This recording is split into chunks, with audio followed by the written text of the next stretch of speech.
আসসালামু আলাইকুম। সবাই কেমন আছেন? আশা করি সবাই ভালো আছেন। আলহামদুলিল্লাহ আমরা সবাই ভালো আছি। তা এখন একটা অনুষ্ঠানে যাব, আসছি আর কি অনুষ্ঠানে। তা আমার ভাবি, ভাইয়ের বউ, মানে ভাইয়ের বউ, তার ছেলের বউ সবাই আছে। তা কার অনুষ্ঠানে আসছি, কি কেন আসছি সেটা পরে জানবেন। তা এই যে এটা আমার ভাইয়ের ছেলের বউ, ভাইয়ের ছেলে। তা আসছি এখানে বিয়েতে। তো ওরা আসার সময় তো প্রথম জামাইরে গেট ধরছে টাকা দেওয়ার জন্য। না টাকা দিলে তো ঢুকাই যাবে না, এটা তো নিয়ম হয়ে গেছে। তো এখন সবাই টাকা বলতেছে এত দিবেন এত দিবেন। তা আমি আবার বলতেছি যে থাক ঠিক আছে। তো ওই ভাইয়ের ছেলেরে বলতেছি তুমি একটু ভিডিও করো, আমি এই সাইডে একটু দাঁড়াই। তো এখানে আবার বলতে ফুপে আপনি করেন, আপনারটা আপনি সুন্দর করে ধরতে পারবেন, বুঝতে পারবেন। তাই আমি আবার যতটুকু পারলাম ধরলাম, ভিডিওটা করলাম আপনাদের দেওয়ার জন্য। তো এখন হ্যাঁ না হইতেছে, এটা হবে না এটা হবে না। তো এখানে আমি আমার বয়সটা দিতে পারলাম না, অনেক চিল্লাচিল্লি হইতেছে। তো এই জন্য আমি রিয়েল বয়সটা দিইনি, আমার বয়সে আপনারা শোনেন কষ্ট করে। তা এখন আমি এই বয়স দিতেছি আর বলতেছি যে যাক আমাদের এখানে সব এই আমাদের তো ধর্মের মধ্যে এটা সব ধর্মে সবই হয়। যাক এটা গিট ধরাধরি বাচ্চাদের এটা আনন্দ করে।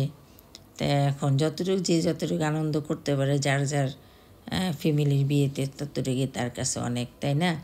তা আমি আবার ভাবিরে বলতেছি ভাবি আমি তো উঠে গেলাম আপনাদের গাড়িতে, আমি যে বরপক্ষের গাড়িই দেখলাম না। তো এই যে এখন আবার দেখলাম, আমি আর ভালো মতন দেখে ভাবিরে বলতেছি যাক ভালোই হয়েছে। তো এখন আসছি মানে কার বিয়ে আর বলি আমার ভাতিজার শালার বিয়ে, বিদেশ থেকে আসছে, প্রবাসীতে থাকে। তো আসার সাথে সাথে 1 মাসের মধ্যে মেয়ে দেখলো। যাক দেখার পর ওদের পছন্দ হয়ে গেছে মেয়েরকে আমাদের এখানে মিরপুর। মেয়েরা মেয়ে দুই বোন 1 ভাই, ওদের মতনই আমার ভাতিজার শালার মতনই ফ্যামিলি। যাক আল্লাহ মিলাই দিছে, যেভাবে যেরকমই হোক আল্লাহ এখন ওদের জোড়া ভালো থাক, দোয়া করি যেন ভালোভাবেই ওরা সংসার করে। তো যাক এখন আমরা সবাই ঢুকে গেলাম। তো এখানে তো ঢোকার পরে এখানে দেখতেছি যে হ্যাঁ আমাদের আত্মীয় স্বজন আরও মানুষ আসছে। তো আস্তে আস্তে এখানে ছেলেরা নিচে বসছে, বউ তো উপরে আসছে, যখন কাবিন হবে তখন তো উপরে যাবে। তো এই যে এখন আমার আমরা আস্তে আস্তে করে একটু করে হাঁটতে হাঁটতে যাই উপরে। আসছে অনেকে, এই যে আমার মেজু ভাই আছে এখানে, আবার দেখতেছে কে কোথায়। এই যে আমার মেজু ভাই, তা আমাকে বললো যে ওরা আসে নাই, আর ভাইদের কথা জিজ্ঞেস করছে। তা হ্যাঁ আসছে, আমি বলি হ্যাঁ আসছে, হয়তো ওই কর্নারে হইতে পারে, নাহলে 2তলা হইতে পারে, চলেন আমার সাথে। তো ভাইগুলো যাচ্ছে চল। ভাবিরে নিয়ে আমরা গেলাম। তো ওই যে ভাবি, এটা কিন্তু আমার মেজু 3 নম্বর ভাইয়ের বউ। এটা ভাতিজার শ্বশুর হয়, মানে আমার বিয়াই। তো এখানে আসছি মিরপুরি পল্লবী এখানে সেন্টার পড়ছে, বিয়ের কমিটি সেন্টার। তো এখানে আমরা সবাই মিলে কথাবার্তা বলতে বলতে গেলাম। খাওয়া দাওয়া শুরু করলাম। মেয়ের বাড়ির মানুষ অনেক করলো যে বসেন বসেন আপনারা খেয়ে নেন, খেলে সবচেয়ে ভালো। অনেক দেরি করে আমরা বরযাত্রা যাওয়া হয়েছে।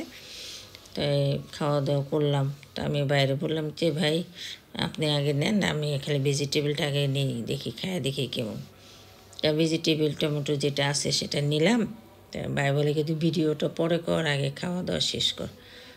আমি একটু করি, যেহেতু আমি একটু দেই অল্প অল্প করে ভিডিও করে ব্লগে ছাড়ি আপনাদের মাঝে দেওয়ার জন্য, আমারও একটু আনন্দ লাগে। কিন্তু আমার ভাই বুঝতে পারছে যে শুধু জাস্ট আমি একটু ভিডিও করি, আমার মোবাইলে পার্সোনাল রাখার জন্য। আমার ভাইয়েরা জানে এগুলা, কিন্তু আমার ভাই আর অন্য কিছু জানে না যে আমি ব্লগ টলগ দেই, আমার ভাইয়েরা জানে না।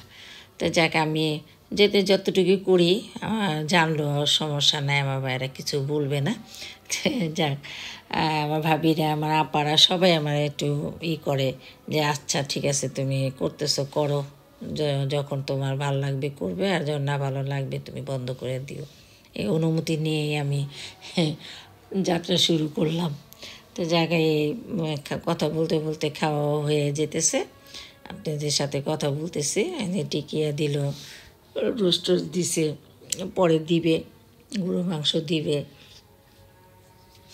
এই বিয়েবাড়ি খাওয়া দেখলে একটু সবারই ভালো লাগে, কিন্তু তখন তো এতটা খাওয়া দাওয়া যখন থাকে তখন তো এত খাওয়া দাওয়া এতটা আমরা করতে পারি না। যখন এই যে ভিডিও এডিট করলাম, যে ভালোই লাগছে, যাকে আবার ভালো লাগলো যে হ্যাঁ খেতে পারতাম, ভালোই লাগতো, তাই না? তো এখন মেয়ের এখানে আবার সাজের এখানে দেখতেছে সবাই। এই সাইডে দেখেন বরপক্ষরে কীভাবে যে ছেলেরে ধরছে পা, আমার কাছে লাগে জুতা নাই ছেলের পাও হাতে। পরে লাস্টে পাটা নিয়ে ছেলের হাতে, ডান পাটা একদম রক্ত ভরে গেছে ওদের খামচা খামচিতে। তা মেয়ের মা আবার বলতেছে এটা কোনো তোমাদের নিয়ম না, তোমরা সরো, করতে হবে না। মেয়ের জামের উপরে ওনার একটা হয়ে গেল, মায়া এসে পড়ছে।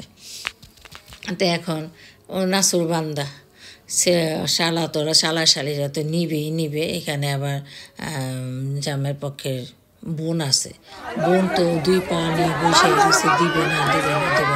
আমি আর জানি না যে এখানে নিচে যাওয়ার নাবিলা বৈশা রয়েছে, ছেলের বোন আবার নাবিলা না, তা ও বসে রয়েছে এর ভিতরে আমরা জানি না। একজনের টিকলি গাইনে, একজনের কানে ভাঙে টানা হেঁচা শুরু করে দিছে। এমনকি আমার লাইফে জীবনে দেখিনি। এগুলোতে ছেলেদের জুতা মেয়েরা পাবে, টানাটানি করুক আর আপোষে হোক আর যেভাবে হোক, মেয়েদের পক্ষেই এসে পড়ে, তাই না? তো এরকম উড়াউড়ি কিছু হলে তো লাগে যে এখানে অন্যরকম একটা পরিবেশ হয়ে গেছে। যাকে এখন মেয়েরা সাকসেস হয়েছে জুতা নিয়ে। আমি তো আগে দেখলাম, দেখে তারপর আমি ভিডিওটা চালাম। তা আমি ওখানেই যখন ছিলাম তখন দেখা হ্যাঁ নাবিলা উঁচু হয়ে বের হয়েছে, গাল্লাও করতে বের হইলো। এটা দেখেন কি উড়াউড়ি হইতেছে, দেখছেন? তো এরকম হয় আপনাদের মাঝে, বলেন তো একটু কমেডির মাধ্যমে কীভাবে ছেলেদের জুতা নেওয়া হয়। তা আমরা তো এরকম কখনো দেখিনি। এখন দেখেন কীভাবে নিয়ে জুতা নিয়ে এমন দৌড় দিচ্ছে, ভিডিও ক্যামেরাটা ছাতা পাতা সব নড়াচড়া শুরু হয়ে গেছে। তবে মেয়ের মা আবার ধাক্কা শুরু হয়ে গেছে। মেয়ে বুঝতে পারেনি এতটা আনন্দ করতে যে এত কিছু হয়ে যাবে। দেখেন কোন জায়গায় তো উঠে আসে করছে, সে ও দৌড়াইতেছে ওর গায়ের জুতা নেওয়ার জন্য। যেখানে তো ছেলে বসে ছিল, দেখেন একজন মাথার টিকলি এদিক ওদিক হয়ে গেছে, কোন কি অবস্থা।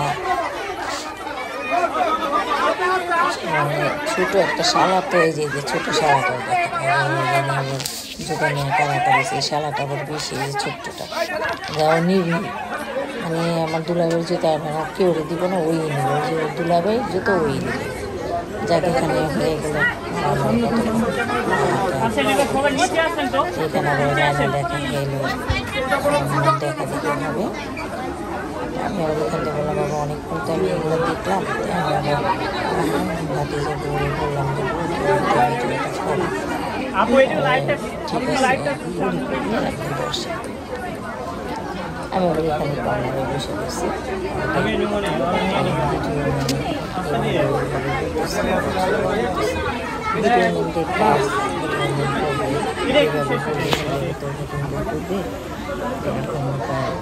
ফ্যাশন হয়ে দাঁড়াইছে,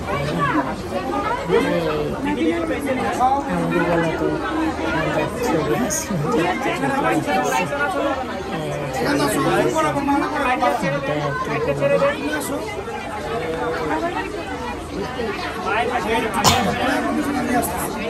ছবি খবর শেষ হবে, তারপরে তারপরে খাওয়া দাওয়া হবে।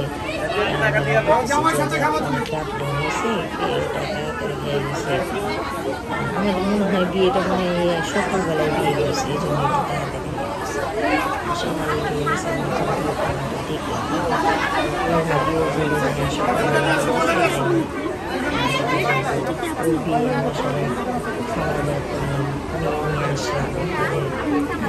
ভিডিও দিচ্ছি, যারা দেখেন এই ভিডিওটা দেখবেন। সবাই দেখি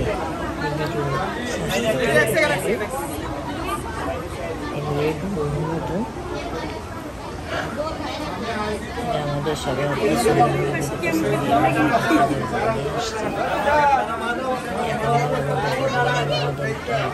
করবে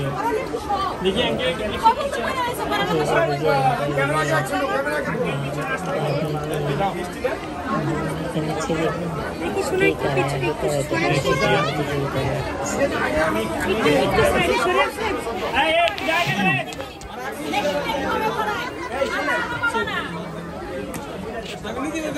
বিয়ে 3 মাস পরে ছেলে চলে গেছে যারা থাকে যে রেখে আসাটা কত যে কষ্ট তারা এই তো আত্মীয়-স্বজন বলতে আমাদের প্রবাসে থাকে অনেক কিছুই দেখি আত্মীয় অনেক আশেপাশে মানুষের প্রবাসে যায় আত্মীয়-স্বজন দেখে খুবই কষ্ট লাগে অনেক কষ্ট লাগে যেহেতু সব ফ্যামিলি রেখা কাজের জন্য তাদের রোজকার যে কাজ থাকে সেটার জন্য ওদের যেতে হয় পরিবার ছেড়ে প্রবাসের জীবনটাই অনেক কষ্টের যারা প্রবাসে আছেন তাদের জন্য অনেক দোয়া করি সবাই ভালো থাকবে সুস্থ থাকবে ভালোভাবে দেশ আর শরীরের দিকে তাকাবেন তারপরে না বাকি কাজ যাক আপনারা সবাই ভালো থাকেন আমরা সবাই সবার জন্য দোয়া করি দেখ কথা বলতে বলতে এখানে মালা বলতে হয়ে গেল মেয়ে ছেলে আগে দিয়ে দিল মেয়ে পরে দিয়ে দিচ্ছে এটা হয়ে গেছে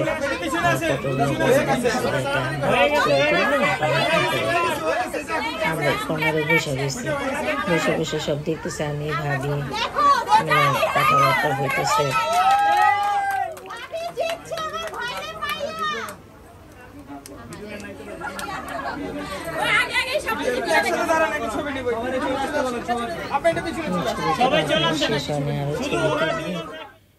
এখন মেয়ের মা আংটি পরাবে মেয়ের বাবা চেন পরাবে তো এখানে তো পড়ায় যে আংটি পরাইতেছে মেয়ের মা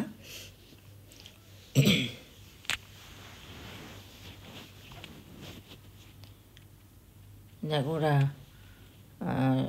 ওদের সবাই দোয়া করবেন ওদের জন্য ওরা যেন ভালো থাকে শ্বশুর শাশুড়ি যেন নিয়ে শান্তিতে থাকে ছেলেও যেন মেয়ের মারে নিয়ে এত ভালোভাবে থাকে মেয়ে মা যেমন ছেলে নিয়ে ভালো থাকে ছেলের মাও যেন মেয়ে নিয়ে ভালো থাকে এইভাবেই তো সংসারটা হয় না এই জন্য